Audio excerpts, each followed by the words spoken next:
Oke, untuk video kali ini Mimin akan sedikit membahas siapa itu Alexander dan apa hubungannya dengan Roman Dimitri di masa lalu. Tapi disclaimer dulu ya, Mimin sendiri belum membaca novelnya sampai tamat. Tapi Mimin udah baca bagaimana ending dari novelnya. Jadi kalau ada kesalahan informasi bisa tolong dikoreksi.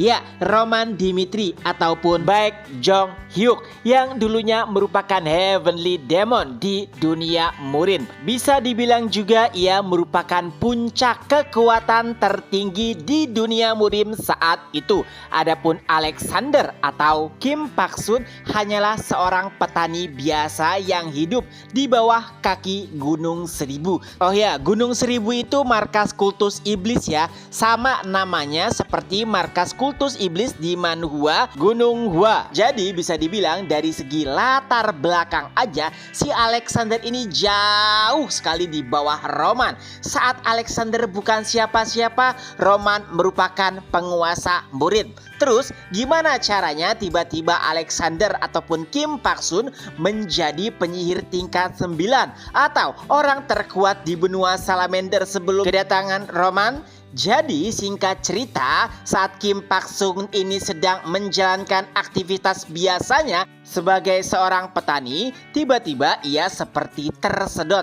ke dalam lubang hitam dan saat terbangun ia berada di dunia yang berbeda, lebih tepatnya di benua Salamander. Dan ia juga terbangun bukan pada tubuhnya melainkan pada tubuh Alexander, anak termuda dari kaisar. Nah, jadi si Alexander atau Kim Pak Sun ini sudah terdampar di benua Salamander ratusan tahun sebelum Roman Dimitri terbangun juga di benua Salamander. Kembali ke Kim Pak Sun, karena ia terbangun pada tubuh anak dari kaisar, tentu saja kehidupannya berubah 180 derajat dari kehidupannya yang dahulu saat ia masih berada di dunia Murim. Sampai pada akhirnya ia pun terbawa dilema. Apalagi ada banyak orang yang tidak mendukungnya untuk menjadi penerus kaisar. Saat itulah ia kembali teringat dengan kehidupannya yang lalu di dunia Murim. Alexander ataupun Kim Pak Sun ingin membuat pencapaian agar dirinya diakui. Oleh sebab itulah ia mengingat seni bela diri di dunia Murim. Nah, karena memang pada dasarnya Kim Pak Sun ini bukan seniman bela diri sejati, ia hanya mengingat-ingat bagaimana cara mengendalikan mana pada pendekar yang ia tanyai. Singkat cerita, dengan berbagai macam percobaan, akhirnya Kim Pak Sun pun berhasil. Dan itulah awal mula terciptanya teknik pedang aura. Tapi tentu saja itu bukanlah teknik yang sempurna, karena cara yang ia gunakan itu tidak sesuai dengan apa yang digunakan para pejuang di dunia Murim. Intinya cuma coba-coba aja lah.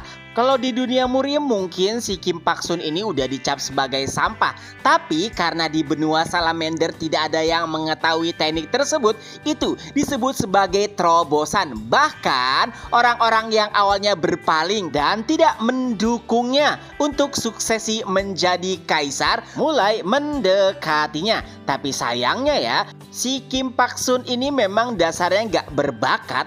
Walaupun ia merupakan penemu dari pedang aura, tapi kemampuannya mulai disalip oleh pendekar pedang aura lainnya. Itu membuatnya frustasi. Tapi saat itu juga ia mendapat sebuah bisikan. Bisa dibilang ini adalah bisikan dari iblis. Jika ingin menjadi kuat, maka ia harus mengikutinya.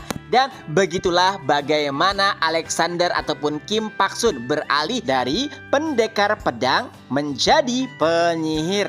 Dan dengan kemampuan penyihirnya itu, Kim Pak Sun bisa meninggalkan tubuh aslinya dan pindah ke tubuh orang lain. Jadi kayak kesadarannya diambil alih gitu begitu oleh si Kim Pak Sun. Nah, setiap kali kaisar baru dilantik, Kim Pak Sun langsung mengambil alih kesadaran kaisar. Dan itulah bagaimana ia menguasai kekaisaran Kronos dan juga ingin melahap seluruh benua Salamander. Jadi intinya kekuatan Kim Pak Sun ataupun Alexander itu bukan murni kekuatannya sendiri, melainkan ada bantuan dari iblis, di mana para iblis itulah yang nantinya akan dilawan oleh Roman Dimitri dan juga para bawahannya. Adapun Baek Jung Hyuk, ia terbangun di tubuh Roman Dimitri tepat setelah kematiannya. Tapi saat itu sudah ratusan tahun semenjak Kim Pak Sun ataupun Alexander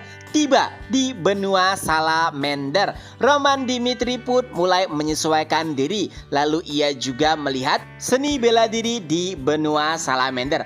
Anehnya, menurutnya di awal ada sedikit kesamaan bagaimana seni bela diri di sana dan juga di dunia Murim. Tapi seiring berjalannya waktu, Roman pun sadar jika jalan ataupun penggunaan teknik pedang aura di benua Salamander itu tidak seefektif teknik bela diri yang digunakan di dunia Murim. Intinya jalan yang ditemukan oleh Alexander dari awal itu salah.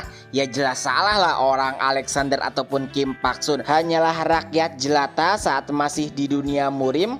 Dan saat Roman menyampaikan atau mempresentasikan teknik pedangnya dan juga memperkenalkan sesuatu yang disebut sebagai dantian kepada seluruh pendekar pedang, itu mengguncang seluruh benua Salamander termasuk Kaisar Kronos, yaitu Alexander. Ia bahkan sempat berpikir, apakah Roman sama sepertinya seseorang yang berasal dari dunia Murim? Nah, sebenarnya ada kalanya juga si Roman itu menganggap apakah Alexander juga berasal dari dunia Murim.